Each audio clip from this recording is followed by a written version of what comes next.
അവൻ വന്നപ്പോൾ ഞാൻ നിലം തുടയ്ക്കുകയായിരുന്നു. ഈ സെന്റൻസിന് എങ്ങനെ ഇംഗ്ലീഷിൽ പറയാൻ നമുക്ക് നോക്കാം. അപ്പൊ ഇവിടെ 2 ആക്ഷൻ ഉണ്ടല്ലേ. ഒന്ന് അവൻ വന്നപ്പോഴും, പിന്നെ രണ്ടാമത് വരുന്നത് ഞാൻ നിലം തുടയ്ക്കുകയായിരുന്നു.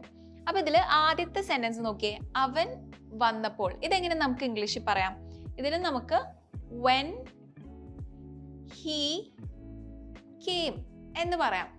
അവൻ വന്നപ്പോൾ, അവിടെ വന്നപ്പോൾ എന്നുള്ളതുകൊണ്ടാണ് നമ്മൾ when ആഡ് ചെയ്തത്. ഇനി ഈ സെന്റൻസ് നോക്കിക്കേ, ഞാൻ നിലം തുടയ്ക്കുകയായിരുന്നു. ഇതെങ്ങനെ നമുക്ക് ഇംഗ്ലീഷിൽ പറയാം?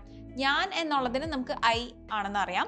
ഇനി നിലം തുടയ്ക്കുക എന്നുള്ളതിനെ നമുക്ക് ഇംഗ്ലീഷിൽ മോപ്പ് ദ ഫ്ലോർ എന്ന് പറയാം. Mop the floor.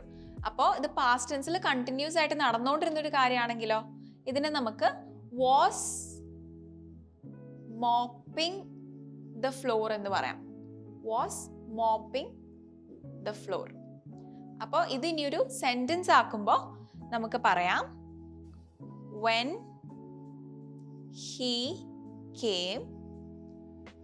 when he came, അവൻ വന്നപ്പോൾ എന്താ പറ്റിയത്? ഞാൻ നിലം തുടയ്ക്കുകയായിരുന്നു എന്നാണല്ലേ. അപ്പോൾ when he came, I was. past continuous ആണ്. അപ്പോൾ I was, ഇനി നമ്മുടെ ആക്ഷൻ എന്തായിരുന്നു? Mopping the floor.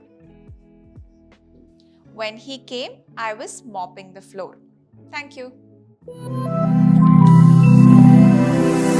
English Mithra. Stop worrying, start learning.